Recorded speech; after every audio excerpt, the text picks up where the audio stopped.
All right, here we go. Take 5. I have Daniel, Bootsy, and Bethany, my staff, is going to listen to this speech for the 5th time.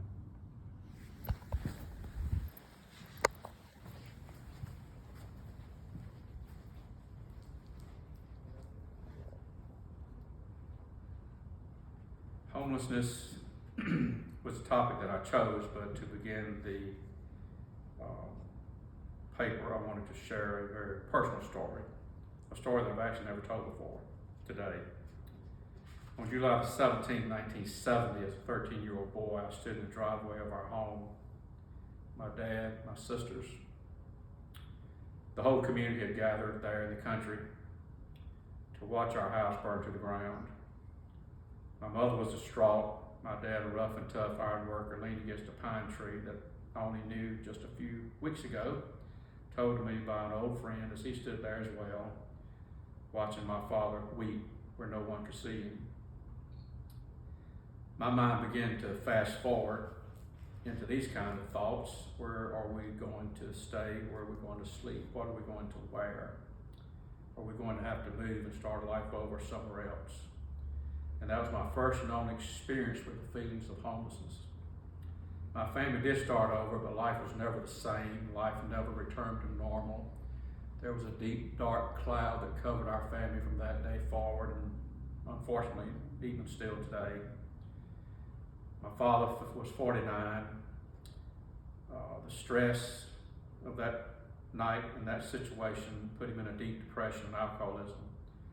Eventually had to be institutionalized for a period of time for mental health reasons.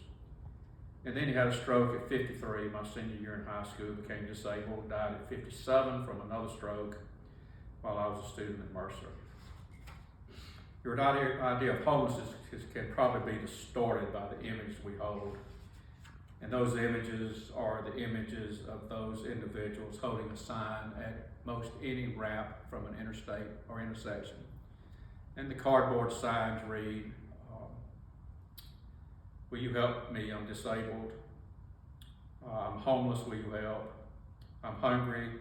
Can you spare $1? Or I have hungry children, or I will work for food, and whatever other ideas and thoughts you may think of and have seen.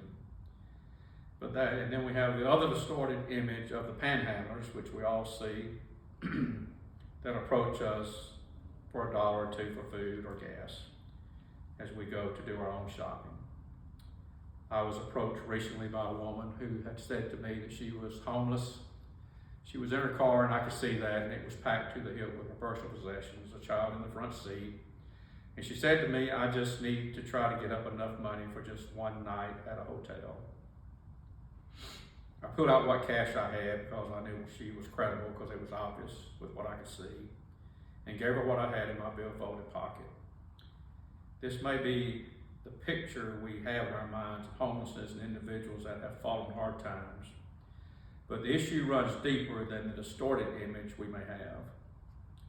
I very well remember President Carter, my first president that I ever voted for, signed into legislation the Mental Health System Act of 1980, HMSA, which provided grants to local mental health centers.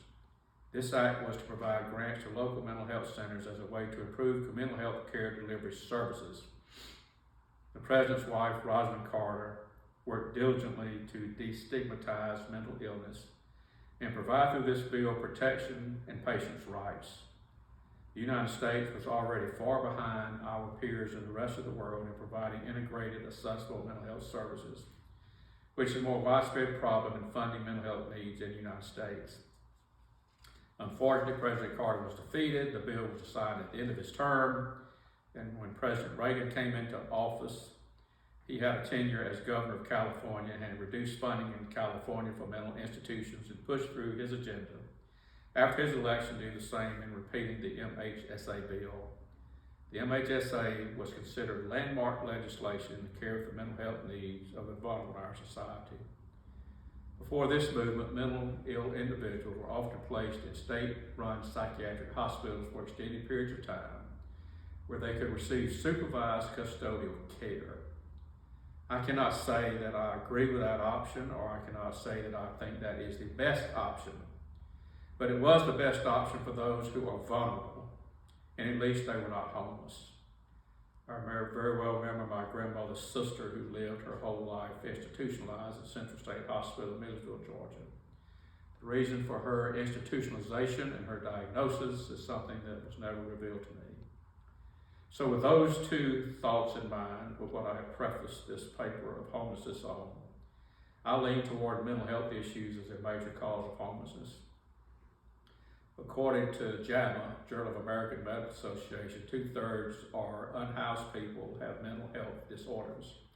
That would be 67% of unhoused people, with the majority have mental health disorders.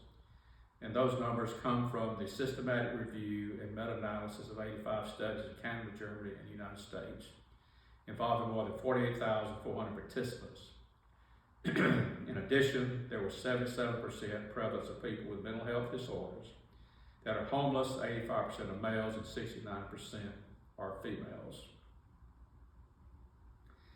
It was with the decision of Ronald Reagan, with the scrapping of the MHSA, that it was at that juncture that I witnessed firsthand the emptying of our own Central State Hospital in Millersville, Georgia, in favor of state-run mental health community-based services. The vulnerable became more vulnerable, in my opinion, as their institutionalized services no longer existed, as they became dependent on community-based services. The American Journal of Medicine provides a different take on the homeless, but gives an overlap of the mental health issues. Two contributing factors homelessness are being mental health, and two, lack of affordable housing for the poor. The American Journal of Medicine provides us the following statistics about homelessness by city and cause. Los Angeles homeless population reaches nearly 40,000 people. Texas and Florida, 25,000 and respectively 28,000 homeless people. Causation from a medical diagnosis from inpatient services or admitted with a variety of conditions because of their situation, which includes mental illness, cellulitis, addiction, respiratory illness, and other chronic conditions. These mental and physical challenges will lead to bad outcomes when you add the inability to follow a regimen of medical treatment and lack of prescriptions that could treat and cure their conditions. This exasperates the outcome of homelessness. Many do qualify for Medicaid and Medicare services, but without the assistance of social workers and caseworkers and being in a place where they can receive the medical care they need and the prescriptions, that causes their needs to go unmet. In addition to the pre-mentioned, the journal gives a more detailed description of the characteristics of the homeless population in the United States. 400,000 are single, 150,000 are families, 37,000 are veterans, 60% are men and minority individuals and are often disabled, and most are older than 50. President Barack Obama and his administration provided additional relief under the American Recovery and Reinvestment Act of 2009 with $1.5 billion to the Housing and Urban Development HUD for Homeless Prevention and Rapid Housing Program, HPRP. Unfortunately, the program still did not do enough to address the mental health issues of the homeless. The program enabled men and women the opportunity to live in private community-based apartments without requiring treatment first. The outcomes of this type of program proved to be viable without the requirement to be in a program to live in the housing. And the actual relapse rate for those individuals were lower in these kind of programs. In conclusion, homelessness in America is still a major social issue. The substantial expense to our taxpayers and the threat to public health will continue to be a challenge. Our own anesthetization of seeing people living on the streets in the U.S. is not normal. We need a more robust social services agenda like many of our peers where homelessness is lower. What we don't need is this continued harassment of the poor and the homeless by our police and our sheriff's department. Ticketing, fining, and putting people in jail only worsens people that are experiencing homelessness. Criminalization of homelessness just perpetuates the problem. Under these circumstances, the homeless have a criminal record, and once they have a criminal record, it precludes them from housing options and make it harder to get a job. Atlanta, Georgia has implemented PAD, Policing Alternatives and Diversion Initiative, into the city's 311 hotline. If you call 311, you can report an individual that is in distress, and you can give them the location. They will send out a team to engage the person in a non-trauma informed way to help. This will assist the individual in receiving the services they want or need.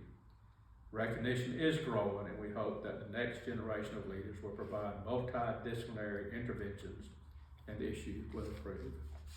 Thank you so much.